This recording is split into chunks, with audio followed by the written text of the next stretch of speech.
Oi, gente, esse é o Pauta Pública 73, eu sou a Andréa Dipp, aqui ao meu lado, Clarissa Levi. Oi, Clary, tudo bem por aí? Oi, Dipp, tudo certo? E oi para você que está aqui com a gente, nos fazendo companhia em mais um Pauta Pública.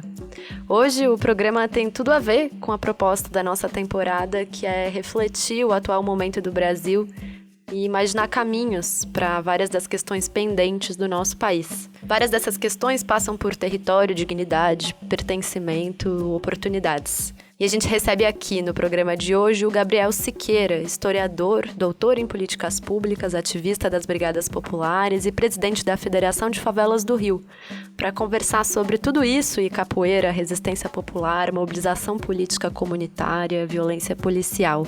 Um papo sobre tudo isso junto e relacionado agora nesse Brasil de 2023, pós 5 meses do novo governo. E a gente já vai para o que interessa, mas antes aquele recado. Há anos a Pública está em territórios onde nem todo mundo quer ou pode estar. Se você se interessa em apoiar financeiramente o jornalismo que é sempre pautado pelos direitos humanos, acesse aliados.apublica.org, escolhe uma forma de contribuir que caiba nas suas condições. Se você já fez isso, a gente agradece muito e, por isso, você sempre recebe os episódios do Pauta no fim da tarde de quinta-feira. O link para se tornar aliada ou aliado está na descrição do episódio. Recado dado, bora para a pauta. Gabriel, é um prazer te ter aqui no Pauta Pública. Obrigado de aceitar o nosso convite. Agradeço aí o convite, estou aí para somar. Massa. Gabriel, são vários assuntos para a gente conversar, mas eu queria começar por um específico, que é a tua pesquisa sobre a capoeira, mais exatamente sobre a perseguição da capoeira no Rio de Janeiro. Queria te pedir para contar um pouco aqui para os nossos ouvintes sobre essa pesquisa e te pergunto de que maneira que você considera que olhar para o passado da capoeira no Rio se conecta com estratégias de resistência úteis para o nosso tempo presente. Bom, primeiramente, para aqueles que nos ouvem, né? Sou o Gabriel Siqueira, tenho 34 anos, sou um homem negro de pele clara, né, tenho 1,78 m. E há alguns anos, quando eu entrei na universidade, em 2007, né, eu já era capoeirista, faço capoeira desde 7 anos de idade. Depois fiquei um tempinho parado quando estava estudando, porque eu trabalhava, né, de 8 às 5, estudava de 6 às 10, aquela jornada, a maioria dos estudantes brasileiros. E aí eu não conseguia ter muito tempo de treinar algumas coisas, né, porque eu considero que, né, treino é essencial para a nossa cultura, né, é uma parte importante, treino e a frequência das rodas de capoeira para me considerar para ser um capoeirista.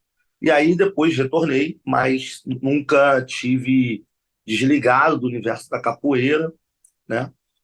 Eu comecei capoeira pequenininho com a mestra Sheila Capoeira, que é uma mulher muito conhecida, referendada no universo da capoeira aqui do Rio de Janeiro, uma das primeiras mulheres que, na década de 1980, né, foi chamada de mestre capoeira, ainda num ambiente muito masculino, né, o ambiente da capoeira ainda é um ambiente muito masculino. Então a Sheila, comecei capoeira com ela, quando pequeno, e na Tijuca, no CIEP Samuel Weiner, depois em outra escola, e fui seguindo ela durante bastante tempo. Hoje com a mestra Flávia Pupila, e hoje eu sou aluno da mestra Cris. Hoje eu não estou mais com a Sheila, porque ela enfim, é professora de educação física também, estava dando mais aula no estado, aquela coisa, mas é uma grande amiga minha, referência, escreveu a apresentação do meu livro, inclusive. E eu, sempre que, quando comecei a estudar história, a galera dizia, olha, e aí, você vai pesquisar capoeira? Quando é que você vai falar sobre a capoeira, a história da capoeira, etc. Os mestres sempre falavam isso. E aí eu falei, bom, eu não tinha uma pesquisa sobre capoeira especificamente, e minha pesquisa era sobre a questão racial, sobre a abolição da escravidão, né, que nós consideramos uma abolição inconclusa, uma abolição que ainda precisa ser feita de fato, efetivada, né, já que negros e negras não foram integrados oficialmente na sociedade de classe que a gente tem. E aí a capoeira surge para mim, a pesquisa acadêmica, nesse contexto. E aí por isso eu fui analisar o que estava acontecendo naquele período que eu já estudava com os capoeiristas. E aí, numa relação dialética, a gente pôde ver que o que acontece com a capoeira foi o que aconteceu com a cultura afro-brasileira e com o povo negro de uma forma geral, que foi, após a abolição, uma organização estatal para perseguição, né, ao sujeito, ao indivíduo, né, ao tipo social do negro brasileiro, que é o preto, o pardo. Naquela época você tinha 130 classificações para a população negra no Brasil, e a perseguição. A abolição da escravidão, no nosso entendimento, ela foi um problema para a monarquia e também um problema para a comunidade negra, ao mesmo tempo que era uma solução. Porque, Clarissa, o que aconteceu na abolição, e é a nossa tese, observando a perseguição à capoeira? A abolição, ela tinha uma proposta dos fazendeiros, que eram os brancos, donos de escravos, serem indenizados. E uma proposta do movimento negro, seja da classe média negra, do Luiz Gama, né, da André Rebouças e outros, seja também dos capoeiristas que estavam na base da luta negra. Né? E aí, quando a gente fala luta negra, a luta de verdade, porrada mesmo e pau quebrando nas ruas. Era uma proposta de indenizar aqueles que foram escravizados. E aí, nenhuma das propostas foi aceita.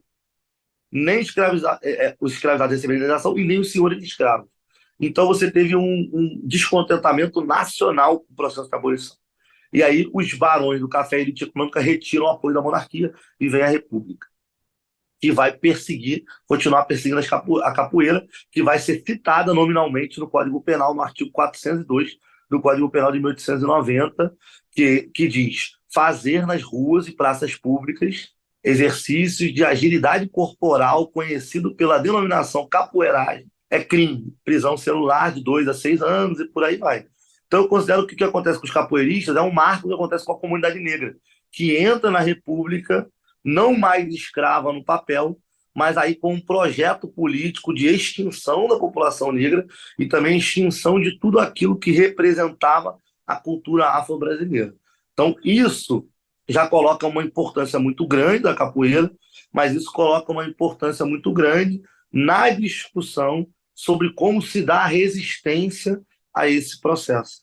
Né? Então, o movimento negro reivindicou tudo aquilo que o povo negro fez desde o Quilombo de Palmares.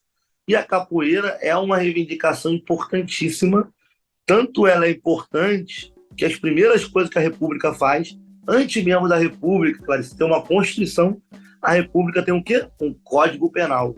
E esse Código Penal criminaliza essencialmente o povo negro e a sua cultura.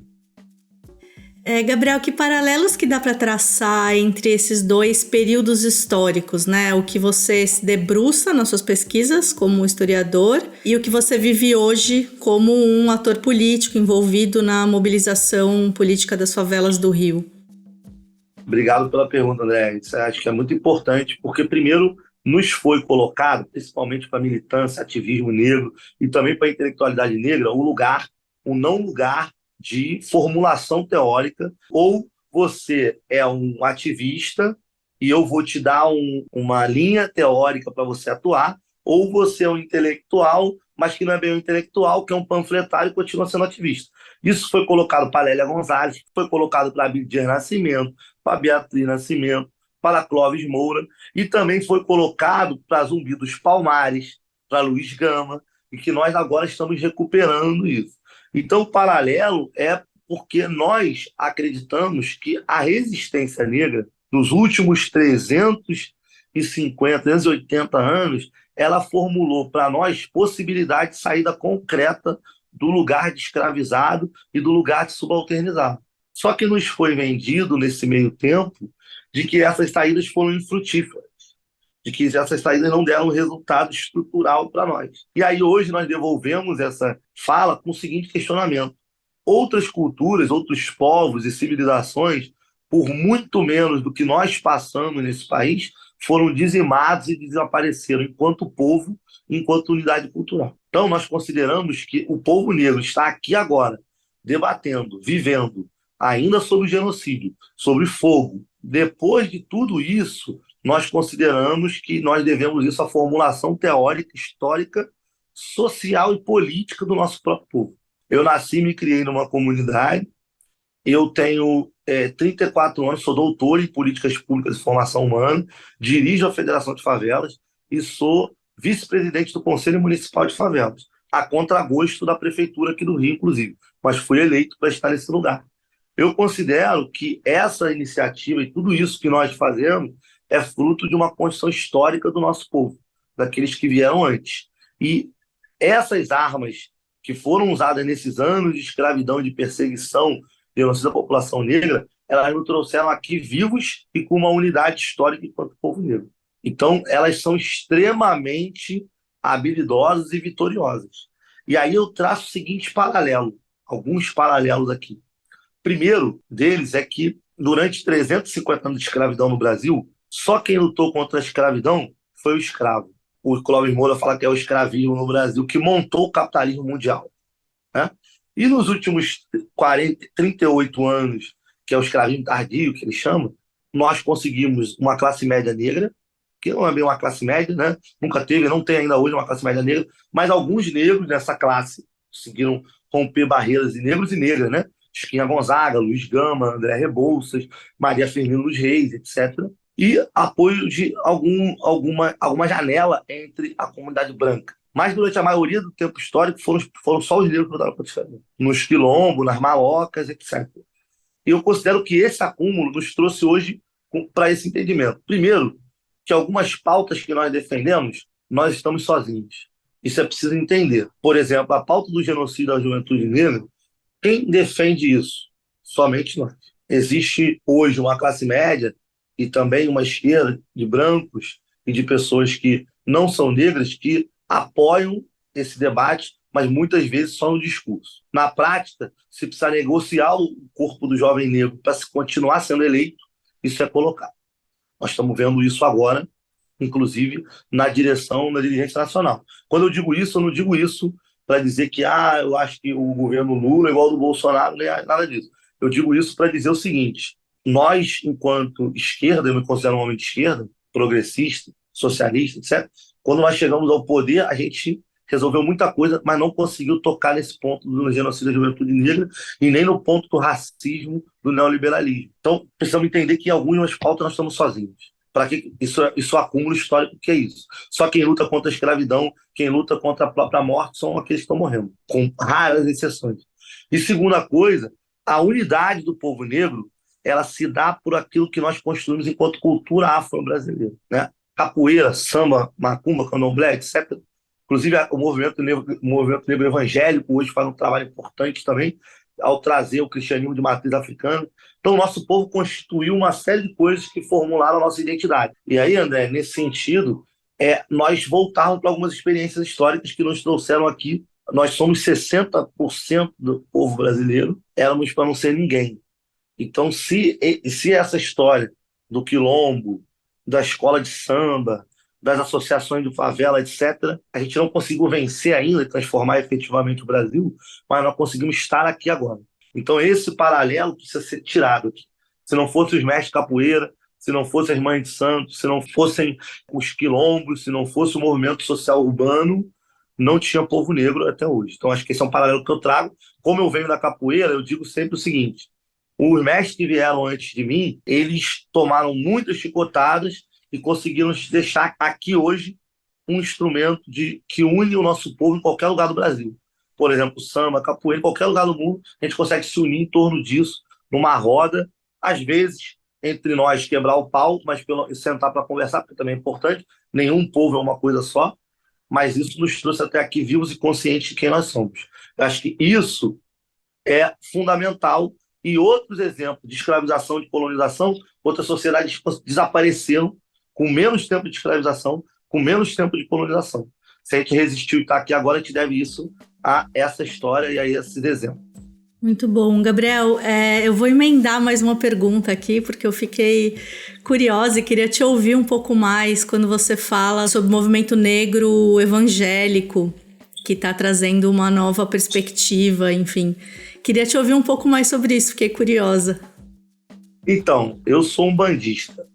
Tranquilamente eu falo para vocês, eu sou um bandista. A religião é essa, faço questão de dizer sempre. Mas a Umbanda, que foi uma tática de resistência negra, né? O João Nogueira tem uma música que fala cristão e umbandista. Esse era o meu ponto de vista na Zona Norte, tá? Samba bonito do João Nogueira.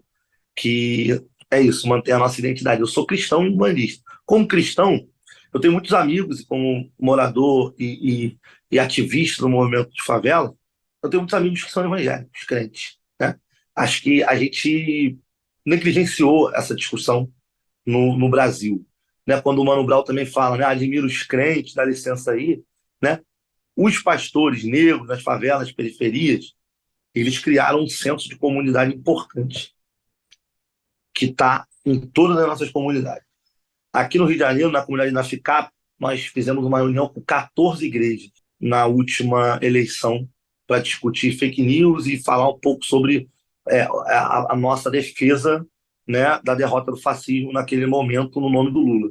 E aí eu tenho alguns pastores e amigos que estão no movimento negro evangélico. Então, são pessoas que são referência para mim, são pessoas que admiram a minha religião e eu admiro a deles. E nós encontramos interseções importantes, que defendem, inclusive fazem uma autocrítica dentro do movimento evangélico sobre o ataque aos terreiros e fazem uma crítica sobre a religião como forma de divisão do povo negro. O cristianismo na África é anterior à chegada dos europeus, isso é um fato, né? O reino do Congo e outros reinos africanos já eram reinos cristãos antes da chegada dos europeus, porque o Cristo, como cristão e umbandista que eu acredito, era um homem negro, de pele parda, de cabelo crespo, que andava entre mendigos e leprosos e pregava a igualdade. O pastor Marco Davi escreveu um livro chamado A Bíblia e as Cotas, falando sobre perspectivas bíblicas para as ações afirmativas, e aí mostra no Antigo Testamento, às vezes, que Deus se manifestou contra a escravidão, né? Seja no Egito Antigo, seja em outros momentos. E ele tem um outro livro que é um best-seller, mas como Coisa de Preto no Brasil não vira best-seller, mas é um livro esgotado, que agora está sendo colocado novamente na roda, que é A Religião Mais Negra no Brasil, porque a opção do povo negro pelo neopentecostalismo. Um livro fundamental para qualquer um de nós que é ativista e tal. Então, eu considero que o movimento negro evangélico é importantíssimo, tenho muitos amigos. Recentemente, aqui no Rio de Janeiro, elegeu o pastor Henrique Vieira, uma figura importantíssima, também um grande amigo. E, apesar de um bandista, acho que eles falam de uma coisa que nos une, que é o cristianismo de matriz africana, porque Cristo era negro, né? E nós precisamos disputar isso, como o movimento negro evangélico disputou nos Estados Unidos e como aqui a gente ainda está bastante atrasado, né? Então, mas a gente tem hoje uma grande coalizão de organizações do movimento negro evangélico que resiste a isso, inclusive muitos deles estão sendo expulsos de algumas organizações evangélicas por conta dessa disputa também. Então, citei aqui algumas pessoas que são importantes nesse processo também. O pastor Kleber Lucas é um outro amigo e outros aí que é isso está nas nossas comunidades, a gente esbarra com isso, nós temos que disputar isso. Não pode ser a religião um fator de divisão do nosso povo. Por isso que eu sempre falo, em alguns momentos, como umbandista também, como cristão, porque a Umbanda é uma religião cristã, que eu tenho essas interseções, acredito nesse Cristo, que se estivesse vivo hoje, estaria conosco nas favelas do Rio de Janeiro. Gabriel, você falou dessas intersecções, né, desses caminhos comuns, assim, que dá para achar. E eu queria agora falar um pouco do teu trabalho, que é coletivo, enfim, na resistência popular aí nas favelas do Rio. E aí, a partir da tua vivência junto da Federação das Favelas, a FAFERJ, e da tua militância, Gabriel, o que você acha que está em jogo aí para esses territórios, nesse período que é pós-pandemia, que é pós-Bolsonaro, mas que ainda é de Cláudio Castro? O que está em jogo nesse momento aí? Olha, o que está em jogo é o que sempre teve em jogo, Clarissa. São as vidas negras, né? Que elas estão sendo levadas pelas operações policiais, mas não só por isso, pela ausência de serviços e equipamentos públicos nas favelas, por desastres naturais que não são naturais, né? Que na verdade não são desastres, são abandono do poder público, porque hoje nós temos tecnologia para ter casa casa no morro é área de risco. Não é área de risco. A gente costuma dizer aqui que é área de rico, né? Que a mansão não tem desabamento na mansão, que está lá na ponta da Pedra da Gávea. Mas a rocinha está ali do lado, tem risco. Acho que o que está em jogo hoje são as vidas ainda do nosso povo, que está sendo levada por tudo isso que eu falei agora, inclusive também pelas remoções forçadas. A FAFERJ esse ano está fazendo 60 anos, Clarissa. E a gente vai fazer uma exposição, inclusive os 60 anos da FAFERJ, a instituição de favela mais antiga do Brasil. E aí a gente se depara com documentos da fundação da FAFERJ que são ainda atuais. A FAFERJ foi fundada com um lema chamado Urbanização Sim, Remoção Nunca. Nesse momento, pós-pandemia, a DPF do Despejo Zero, né, sendo enfraquecida devagarinho, estão voltando os despejos aqui no Rio de Janeiro. Eu sou diretor da Federação de Favelas e sou doutor em políticas públicas, então eu me considero um intelectual, estou formulando algumas coisas importantes que não é só parte do que eu aprendi na academia, né? muita coisa que eu trouxe da minha militância. E aí a gente discutindo coletivamente, né? E nós chegamos até um conceito, eu, alguns companheiros e companheiras aqui, que nós queremos, estamos pautando novamente. Nós estamos aqui no Rio de Janeiro, no que está em jogo é a permanência ou não do apartheid brasileiro, do apartheid carioca, né? Aí algumas pessoas, eu escrevi um artigo outro dia e está sendo julgado lá, e estou dizendo que a gente coloca algumas palavras que sejam muito fortes, etc. Mas nós vivemos num apartheid. Nós hoje temos políticas públicas e temos Estado, temos coisas para brancos e para pretos no Brasil. Novo ensino médio é um projeto de ensino médio para branco e para ensino médio para preto. Não foi falado isso aí. O arcabouço fiscal, por exemplo, ele vai definir uma política econômica para branco ou uma política econômica para preto. Na parte que define a política econômica para branco é bom, na parte que define para os pretos é ruim. Bom, aqui no Rio, a gente hoje é a capital mundial da barricada das operações policiais. Eu estava na chacina da Vila Cruzeiro, nós estávamos lá, o BOP deu tiro em cima da gente, defensor público, etc. E naquele dia morreram 29 pessoas na Complexo da Penha. Foi um dia que, na guerra na Ucrânia e Rússia, morreram 18. E aqui, numa favela do Rio de Janeiro, morreu 29. Então, isso demonstra como a gente está no apartheid brasileiro, que se desdobra muito no que acontece no Rio, que vira sendo tambor para o Brasil. O Rio foi tambor nas UPPs do Brasil, agora está sendo tambor nas políticas de ação e favela, inclusive criticando a DPF das favelas, daqui que sai toda a crítica da DPF das favelas, é daqui que está se organizando a resistência à câmera nos uniformes policiais, que é uma pauta nossa, e que São Paulo colocou, e aqui o governador falou, não vou colocar, se o STF quiser que me obrigue, né? Aliás, ele até colocou na Ronda, na Zona Sul, as favelas não tem, e ele disse que não vai colocar em operação em favela, não vai ter câmera, porque isso não pode ser filmado o genocídio, né? Então, esse é o apartheid, esse é o acúmulo que nós construímos aqui do apartheid brasileiro, do apartheid carioca. E aqui tem uma situação que a gente pode discutir o conceito do apartheid tranquilamente com qualquer um. A África do Sul já foi a capital mundial do apartheid, hoje não é mais. Medellín, na Colômbia, já foi a capital do apartheid contra o povo negro. O Brooklyn já foi. Hoje, nenhum desses lugares mais é. A nossa tese hoje é que hoje o Rio de Janeiro e algumas capitais do Nordeste nós podemos colocar, né? Mas infelizmente, e a gente não concorda com isso, mas o Rio de Janeiro tem um alcance nacional e mundial. O Rio de Janeiro hoje é o lugar onde se organiza e aonde se formula e implementa o apartheid no mundo, aonde as tecnologias de matança estão sendo aperfeiçoadas, onde as tecnologias de despejo, de expulsão das pessoas das áreas da cidade estão sendo aperfeiçoadas. Então, é um pouco disso que está em jogo. Não à toa, aqui é a capital também do bolsonarismo, porque o fascismo brasileiro ele se constrói essencialmente no racismo. O governador daqui, que é o queridinho do Bolsonaro, fez uma campanha defendendo chacina, dizendo que ia matar, que ia fazer. O outro, antes dele, que ganhou o Vitor, falou, tiro na cabecinha. Essa é a plataforma política deles. Uma crise social endêmica no Rio de Janeiro há 30 anos, que a plataforma dos caras é essa. E ele ganhou no primeiro turno. Ou seja, nós perdemos no primeiro turno. É isso que está em jogo hoje no Brasil. Se vai ter milícia no país inteiro, se não vai ter. Não à toa o Bolsonaro sai daqui. Não à toa o Fábio Bolsonaro está lá defendendo a milícia no Congresso. Então, é um pouco disso que a gente defende, que é o que está em jogo no Brasil hoje. Uma parte da esquerda, de pele mais clara, uma parte do campo progressista, ainda não entendeu isso. Ou se entendeu, preferiu melhor não botar mão nessa fogueira. E acho que é isso que está em jogo. Por isso que eu, como disse o Alvin Moreira, acho que a gente está sozinho ainda. Conquistamos importantes aliados, estamos num momento de acúmulo. Esse governo que ganhou, ele ganhou o fascismo na ascensão do fascismo, isso é importante dizer. O Bolsonaro não perdeu no declínio do fascismo. O Bolsonaro perdeu na ascensão do fascismo. O fascismo está em ascensão no Brasil ainda. E o que está em jogo é isso. O combate ao fascismo passa por ouvir um pouco do que o movimento negro está falando, do que nós estamos colocando. Não vamos enfrentar o Bolsonaro se a gente não mudar efetivamente algumas coisas que o nosso povo lá na ponta percebe como tudo igual, né? A matança continua no governo Lula. É muito legal o Flávio Dino ir para o Congresso falar um monte de coisa, mas não teve nenhum decreto efetivo do Flávio Dino ainda. Está disputando a rede? Legal, está disputando a rede. E aí, quando eu falo isso, é o nosso governo. Beleza, votamos, nós estamos defendendo falar com o governo sobre defesa, porque tem que defender esse governo, mas temos que demandar também.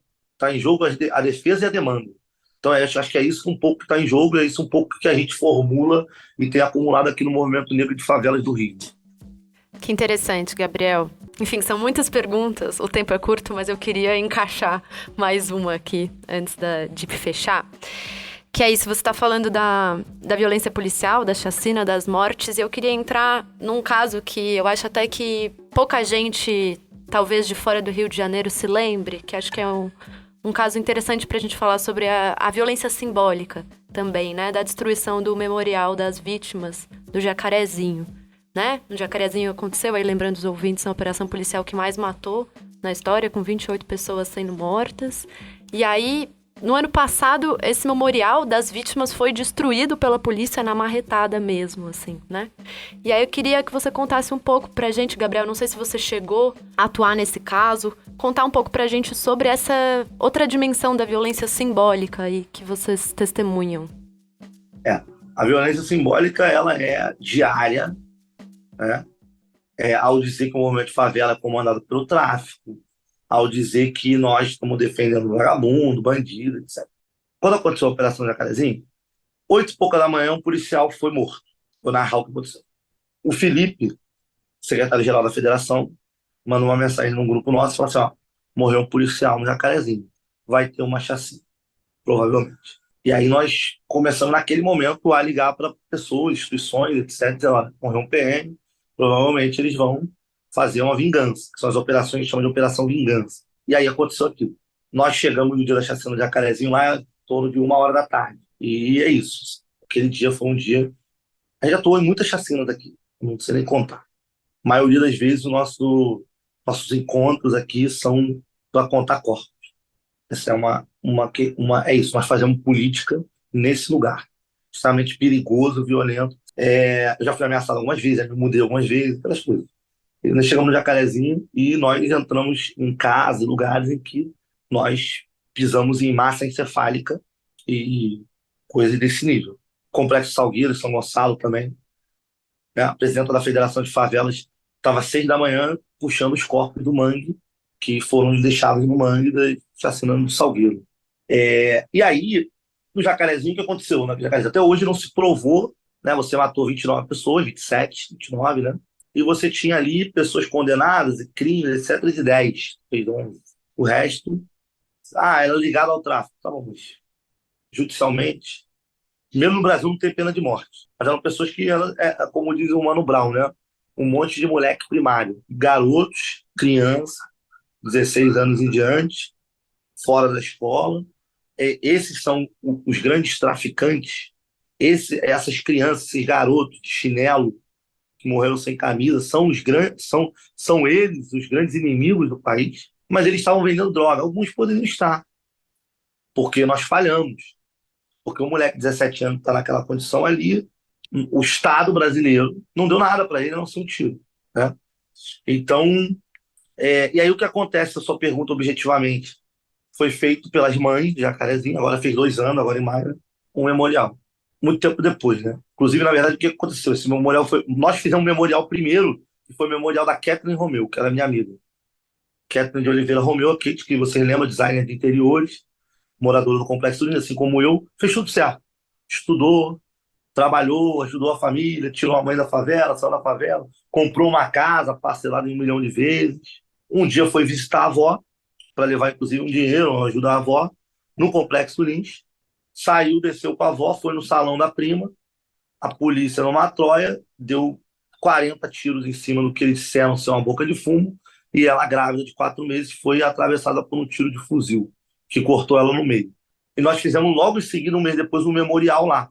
Só que não tinha uma placa nem nada. Eles não destruíram esse memorial da Kathleen porque era uma mulher grávida, não tinha, estava na propaganda do Itaú, era modelo e tal, não tinha muito arcabouço. O do Jacarezinho, eles dizem que tinham entre ali alguns que eram teoricamente criminosos. Mas aí logo depois elas fizeram aquela estátua. E essa dimensão da violência simbólica, ela também é histórica, né? Porque é isso.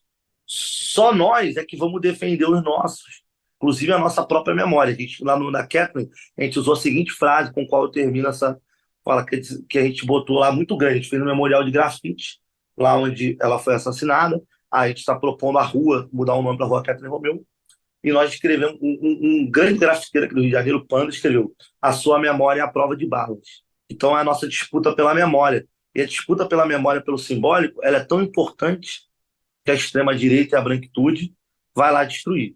Inclusive, para você ter uma ideia, um detalhe, o chefe da Polícia Civil, Alan Turnovas, que foi candidato a deputado federal, participou, foi ele quem assinou e mandou destruir o memorial. Ele foi candidato pelo partido do Bolsonaro e o número dele terminava com 27 ou 29, e ele dizia que ele escolheu esse número por conta do número de pessoas que a polícia dele matou na chacina do Jacarezinho, e o propaganda eleitoral dele foi em cima disso. Ele não foi eleito. No meio da eleição, o que aconteceu com ele? Foi preso por propina, articulação com o jogo do bicho e outras coisas piores, e é um cara que está de tornozeleira eletrônica, criminoso, polícia militar, etc. E o que ele defende não vale para ele, né? Que é um criminoso, etc. Mas olha como é que está a disputa pelo simbólico e pela coisa que não é menos importante. Até agradeço a sua pergunta nesse sentido. Diante de toda essa violência que você narrou, que é real, que é simbólica, você também falou sobre cobrar o novo governo, né? E sobre o Brasil ainda estar nessa ascensão do fascismo. Acho muito importante isso que você coloca. E aí eu queria saber, na sua análise, né, como você vê as estratégias de resistência e de avanço para os movimentos populares e para o movimento negro daqui para frente, né? Na luta por moradia, por acesso à universidade, por não sofrer violência policial, enfim, por direitos que deveriam ser básicos, mas que são negados, né, para a maioria da população brasileira. Então, do ponto de vista estratégico, você acha que essas lutas devem passar por onde nos próximos tempos? Obrigado pela pergunta, né? Eu acho que nós somos governo. Nossa estratégia de diálogo com o governo é demanda e defesa. Acho que esse é o nosso governo. Tranquilidade de falar isso. É um governo muito importante, num momento muito duro e muito difícil. Nós vamos ter que ter muita clareza e perícia para defender o que for necessário defender desse governo e muita clareza para demandar, criticar o que precisa ser demandado. Temos agendado uma ida a Brasília, brevemente, do movimento comunitário aqui do Rio, para falar de muitas coisas. Nós recebemos aqui o secretário nacional das periferias do Ministério das Cidades para discutir urbanização de favelas e regularização fundiária. O secretário até de São Paulo, Guilherme Simões, uma figura importante do movimento, etc. Estamos dialogando com ele, né, apresentando muitas demandas sobre urbanização e obras. Recentemente estivemos com ele. Recentemente estivemos também aqui com o secretário de Combate ao Racismo do Ministério da Igualdade Racial. Estamos propondo uma conversa breve com o ministro da Justiça. Acho que a gente vai pautar, demandar esse governo no que for preciso necessário demandar com bastante tranquilidade. Inclusive dizendo, olha, isso vai ser importante para esse governo, porque o Lula pode fazer um bom governo e o fascismo voltar ao poder em 2026. Isso é um fato que nós precisamos ter claro entre nós. O fascismo é um fenômeno que, no Brasil, essencialmente, ele tem um caráter racial muito importante, ideológico. E nós precisamos entender que entrar nesse debate, empoderar as lideranças do movimento negro de favela, e modificar isso é uma estratégia importante de enfrentamento ao bolsonarismo. Então, eu vejo dessa forma de defesa e demanda do governo com tranquilidade. Acho que o Ministério da Justiça precisa avançar muito. Acho que a disputa que se faz nas redes é importante, mas precisamos avançar, precisamos de decreto, precisamos que as câmeras dos uniformes policiais tenham uma obrigatoriedade, um crivo nacional para que tenha câmeras nos uniformes. O governo federal pode obrigar e influenciar governadores a fazer isso. Acho que na questão da habitação, que é uma questão muito importante, nós precisamos disputar esse Ministério das Cidades. As comunidades precisam ser urbanizadas, as tragédias desastres naturais precisam ser contidos, precisa colocar dinheiro de novo nas comunidades, fazer obra. Isso eu vi muita gente, muitos amigos, muito conhecidos, saindo da boca de fumo para ir trabalhar nas obras do PAC, né? Você precisa botar essa gente para trabalhar, ter carteira assinada, disputar essa juventude, inclusive com o trabalho e com o emprego. Isso pode ser fazendo obra nas comunidades, né? O Minha Casa Minha Vida Faixa 1 voltou, a gente precisa ter clareza de como isso vai ser feito, né? Tem o Minha Casa Minha Vida Entidades, que o povo precisa ter mais acesso a isso, não precisa ter tanta construtora.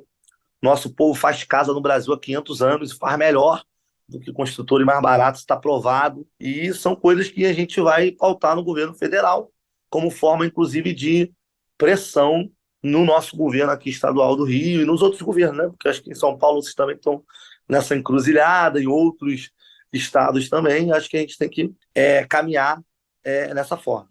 É assim que eu vejo esse próximo período aí. Vai ser um período muito duro, muito difícil, continua sendo, mas agora nós temos um governo, uma caneta que precisa também nos ajudar.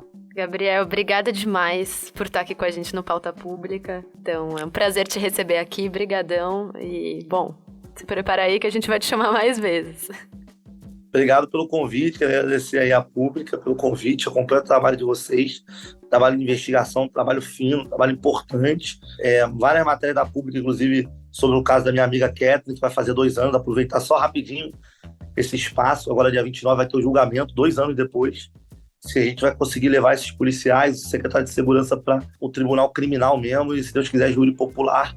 Então, algumas matérias de vocês foram bem importantes nesse caso da nossa amiga Kathleen, que foi assassinada por seu bebê, pelo Estado brasileiro, pela Polícia Militar. Então, digo isso para parabenizar e agradecer o trabalho de vocês e a parceria. Este podcast é uma parceria da Agência Pública com a Rádio Guarda-Chuva. Jornalismo para quem gosta de ouvir. E o podcast Afluente, que mergulha em histórias da Amazônia ou a partir dela, está com um episódio novo nos tocadores. Na Manaus metrópole do novo milênio, a violência atribuída às galeras ofuscava a condição de miséria das periferias e virava espetáculo nos programas policiais. Mas a luta pela sobrevivência e a afirmação em meio ao caos se encarregou de ressignificar o termo galeroso. Para quem não sabe, é uma palavra que na região é usada para se referir a uma espécie de gangue. Participam do episódio a jornalista Kátia Brasil, o professor, poeta e ativista Rogéferson Moraes e o fotógrafo e universitário Alonso Júnior. Quer descobrir mais sobre essa história que fala muito sobre as periferias de todo o Brasil? Já bota o Afluente na sua playlist para emendar depois do Pauta.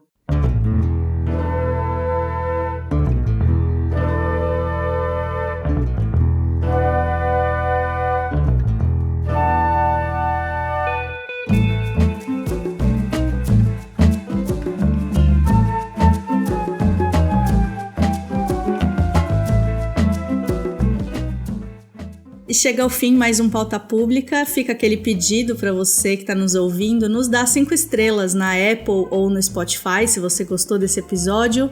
Um abraço, até semana que vem.